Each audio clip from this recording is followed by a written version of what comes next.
बात कर रहा है स्वामी संपूर्णानंद सरस्वती जी, जो कि कुरुक्षेत्र में गुरुकुल और गौशाला के संचालक भी हैं।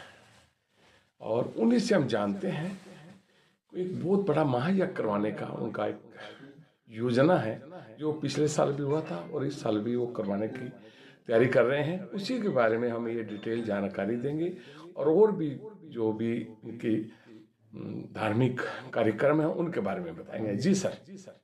जी, बहुत शुभ आशीर्वाद आपके सभी दर्शकों को।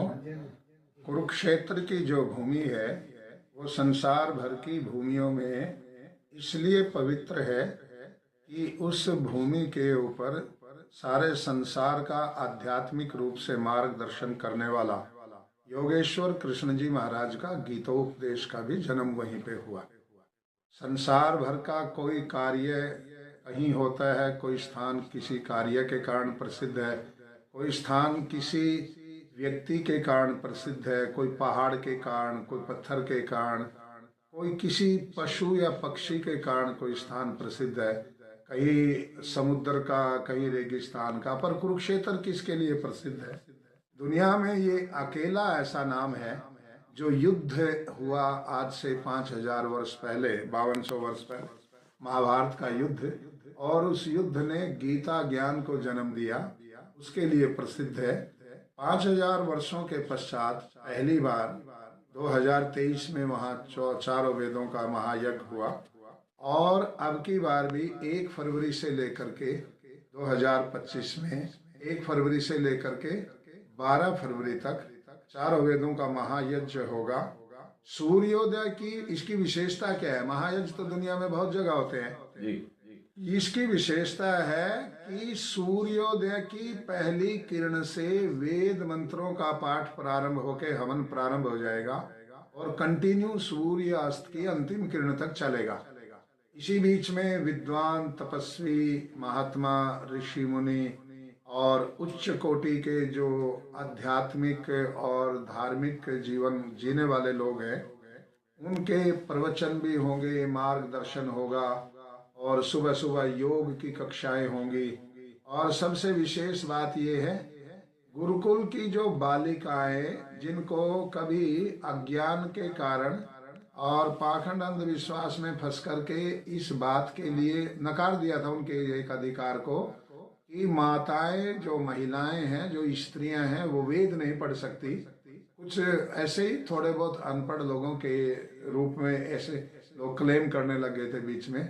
तो इसमें चारों वेदों का पाठ ही गुरुकुल की जो ब्रह्मचारिणियां हैं वो करेंगी, और संसार भर से और लोग बाहर से दूसरे देशों से आ रहे हैं।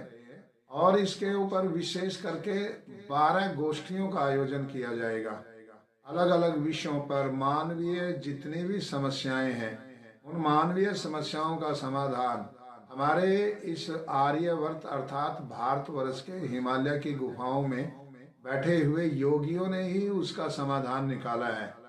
और महर्षि मनु ने तो कहा भी है कि सारे संसार के लोग, कहीं बम बनाना सीखने जाता है कोई व्यक्ति, कोई कहीं कुछ जाता है, कोई पढ़ने के लिए जाता है, कोई इंजीनियरिंग के लिए, कोई चीज किसी चीज के लिए प्रसिद्ध है, कोई कहानियों के लिए, कोई सुंदर पक्षियों के लिए, कोई सुंदर स्त्री पुरुषों के लिए, कोई जल के लिए, कोई जंगल के लिए।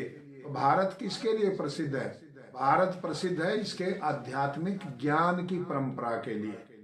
इसने कभी ऐसा नहीं है कि कहीं कोई परमाणु बम गिरा दिया हो इसलिए सुपर पावर है, या सारे संसार के आर्थिक साम्राज्य पे कब्जा कर लिया हो।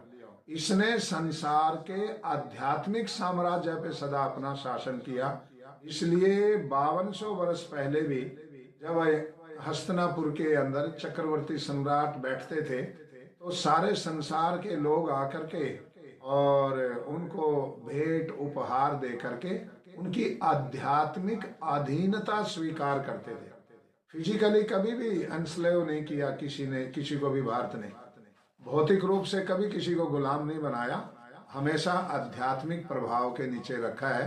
तो आप सब लोग कुरुक्षेत्र में आकर के, और हमने इन दिनों में इसलिए भी रखा है कि जो लोग बहुत दूर होने के कारण, ठंड होने के कारण कुंभ में ना जा पाए, तो वो कुरुक्षेत्र आकर के ब्रह्म सरोवर के किनारे रोड धर्मशाला के सामने योग भवन में चलने वाले 12 दिवसीय चतुर्वेद पारायण महायज्ञ में आकर के आहुति डाले और अपने जीवन के सारे चुभे हुए कांटे दुखों वाले बाहर निकाले।